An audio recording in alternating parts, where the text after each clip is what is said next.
While Swedish Death Cleaning the basement, I spent a lot of time reflecting on the things that were contributing to the clutter, all of the items that were overwhelming me in my home.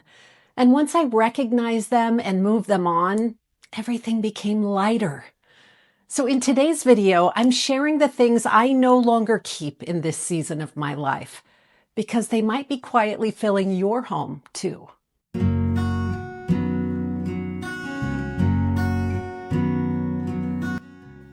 The first thing I'm no longer keeping is a monthly subscription of things like clothing, beauty products, skincare, pet treats. Subscription models have driven mass consumerism by shifting our behavior from one-time purchase to continuous consumption. I was a Stitch Fix customer for many years, and they provide a discount if you keep all 5 of the clothing items they send you every month. It was actually less expensive to keep everything rather than just the items I wanted. So I ended up accepting things I didn't love. And of course, because I didn't love them, I rarely wore them. I see a lot of new with tags Stitch Fix items at the thrift store, so I know I'm not alone in this one. Sticking in the clothing category, I'm no longer keeping clothing that doesn't fit. Sometimes the hardest things to release are the things that represent who we thought we might become. For years, I had items hanging in my closet that I loved, but they didn't fit. I thought that someday I might be that size again, so I hung on to them. Styles come and go, but clutter just sits there until you move it on and let someone else love it. When people ask me about Swedish Death Cleaning, I usually share the profound results I experienced after going through my sock drawer. I think that's sort of representative of all of the categories. So like many of you, I'm sure, my sock drawer was overflowing with not only socks that didn't have a match, but socks that slid down the back of my heels when I wore them with certain kinds of shoes. After decluttering my sock drawer, I let about 75% of my socks go.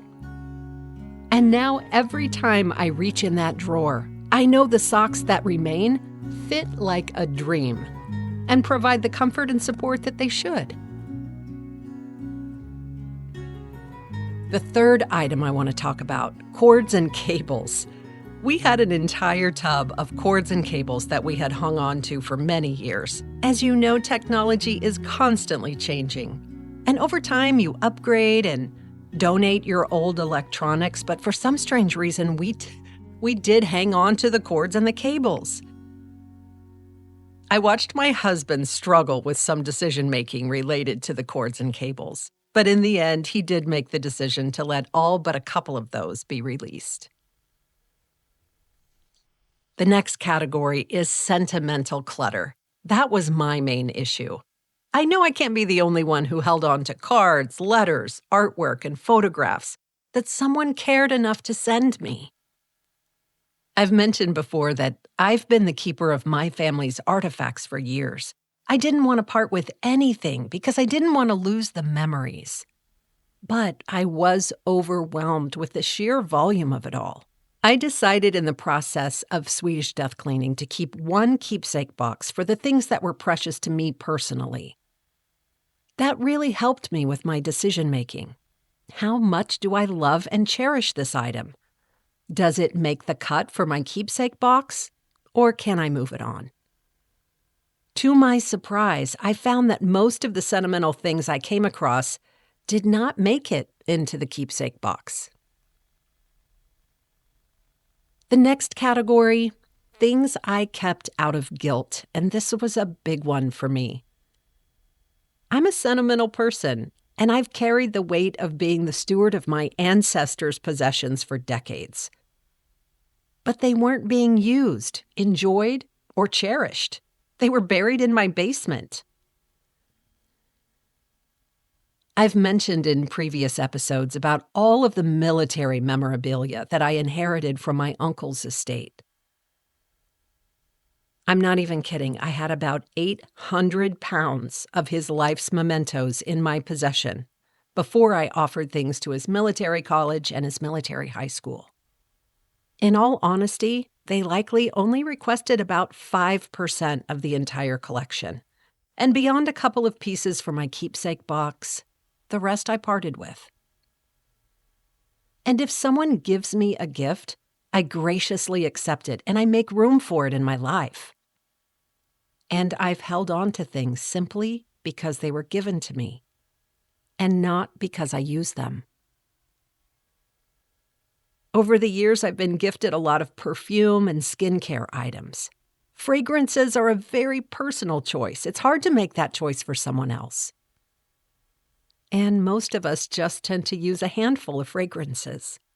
The rest just gather dust and create clutter, which creates that overwhelming feeling. For me, with all of those perfumes sitting on my counter, it was a constant reminder of the clutter I was surrounded by. It took me a while to understand that keeping something out of obligation isn't the same as honoring it.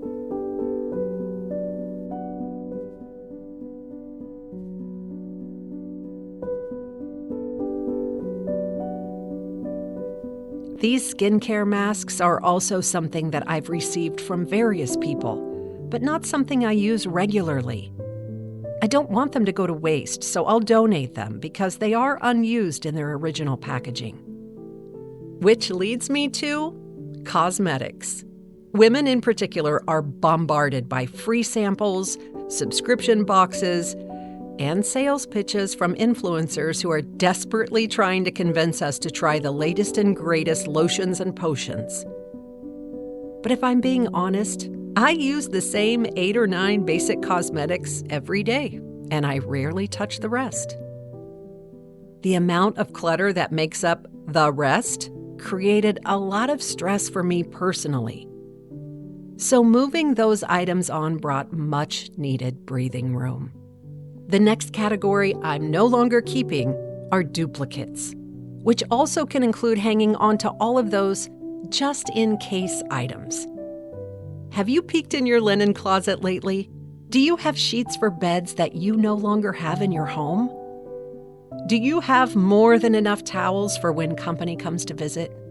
And down in the kitchen, there is no reason for me to have more than 1 pizza cutter. I do not need 2 garlic presses or 4 sets of measuring cups or spoons. Where I am at this stage in my life, I'm not a caterer with a staff of people who all need to be preparing courses at the same time. 99% of the time, it's just me in the kitchen. For the times when my husband or my daughters join me, they do not need to be using the exact same utensils at the exact same time that I am. And I also don't want to fail to mention parting with outdated home decor and seasonal decor. Those have also been moved on from my house. Sometimes the things we keep the longest belong to a version of ourselves that no longer lives here. I do like to update my decor from time to time as styles change. And by the way, I see a ton of Tuscan-style home decor in the thrift stores these days. Going through the basement last week, I came across several home decor items that I hadn't used in years, and in some cases, decades. And finally, with each episode so far, you've seen me release excess storage containers. At one point, it hit me that I wasn't organizing my belongings, I was organizing my clutter. For me personally, all these years, it was the storage bins that triggered me.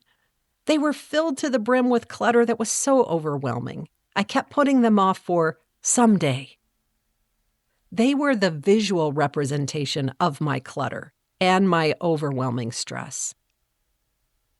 And through the process of Swedish Death Cleaning, what powered me to keep going was the euphoria I felt in releasing each one of those bins.